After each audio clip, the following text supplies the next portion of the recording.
Hello guys, ഞങ്ങളൊന്നൊരു experiment ചെയ്യാനായിട്ട് പോകുന്നുണ്ട്. അപ്പോൾ അതിനായിട്ടുള്ളൊരു സാധനമാണിത്, പോപ്പും കാര്യങ്ങളൊക്കെ.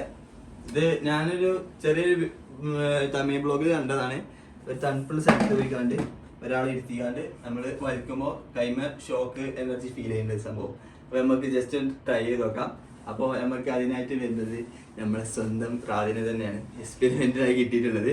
അപ്പോൾ ജസ്റ്റ് വിടുന്നോളി, പേടിച്ചൊന്നും വേണ്ട. അഥവാ ഷോക്കിന്റെ പവർ കൂടുകയാണെങ്കിൽ മൂക്കോട് ചെറുതായിട്ട് പോകരുത്. അപ്പൊ നമുക്ക് നേരെ ആംബുലൻസ് വിളിച്ചോക്കെ. അപ്പൊ ഗായ്സ്, നമ്മൾ ആദ്യം മൂടുകയാണ്. അപ്പൊ നമ്മളിങ്ങനെ മൂടിക്കൊണ്ടിരിക്കണം അല്ലോ. അപ്പൊ ഗായ്സ്, ഞാൻ വലിക്കാൻ പോവാണ്. അപ്പൊ ശ്രദ്ധിച്ച് കണ്ടോളി കേട്ടോ. ഗായ്സ്, ഇത് വർക്കിംഗ് ആണ് ഗായ്സ്. കുഴപ്പമുണ്ടോ? മൂക്കോട് പോകുന്നില്ലല്ലോ. അപ്പൊ ഇതെല്ലാരും ട്രൈ ചെയ്തിട്ട് ചെയ്യാം. സംഭവം കുഴപ്പമൊന്നുമില്ല. അഥവാ കുഴപ്പമുണ്ടെങ്കിൽ ഞാൻ കമന്റിൽ അറിയിക്കാം. അപ്പൊ ആദ്യം ട്രൈ ഔട്ട് ചെയ്യരുത്.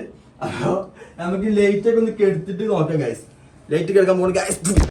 അപ്പൊ ഗൈസ്, ലൈറ്റ് ഫുള്ള് ഓഫ് ആയിട്ടുണ്ട്. ഇപ്പൊ ആകെ അടുത്തൊരു ടോർച്ച് ലൈറ്റ് മാത്രമേ ഉള്ളൂ. അപ്പൊ ഇതൊന്ന് റെഡി ആക്കാൻ വേണ്ടിയിട്ടാണ് ടോർച്ച് ലൈറ്റ് കത്തിച്ചിട്ടുള്ളത്. അപ്പൊ ഗൈസ്, നമുക്ക് നോക്കാം ഇത് എത്രത്തോളം വർക്കിംഗ് ആണെന്നുള്ളത്. വലിക്കാട്ടോ ഗൈസ്. വലിച്ചിട്ടുണ്ട് കണ്ടോട്ടോ ഗൈസ്. ഒച്ച മാത്രമേ ഉള്ളൂ. ഷോക്കിൻ്റെ ഇത് കിട്ടുന്നുണ്ടായില്.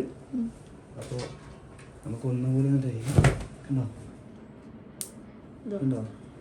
സംഭവം അടിപൊളിയാണ് ഗൈസ്. സംഭവം ഒരു രക്ഷയില്ല. എല്ലാവരും ട്രൈ ചെയ്യാം. ഒരു 10 മിനിറ്റ് നമുക്ക് വേണം ഒന്ന് നിരീക്ഷിക്കാം. കുഴപ്പമൊന്നുമില്ലല്ലോ. അപ്പോൾ ഗൈസ്, എല്ലാവരും വീട്ടിൽ തന്നെ നമുക്ക് സെറ്റാക്കാം.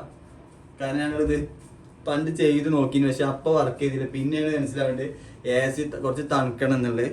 പിന്നെ ഞങ്ങൾ AC ഒക്കെ ഇട്ട് നമ്മൾ ചെയ്ത് നോക്കി. അപ്പോൾ സംഭവം വർക്കിംഗ് ആണ്. അപ്പോൾ എല്ലാവരും ഒന്ന് ട്രൈ ചെയ്ത് നോക്കാം, പക്ഷെ ഓവർ ആക്കണ്ട. അപ്പോൾ അടുത്ത വീഡിയോ ആയിട്ട് കാണാം. Bye bye.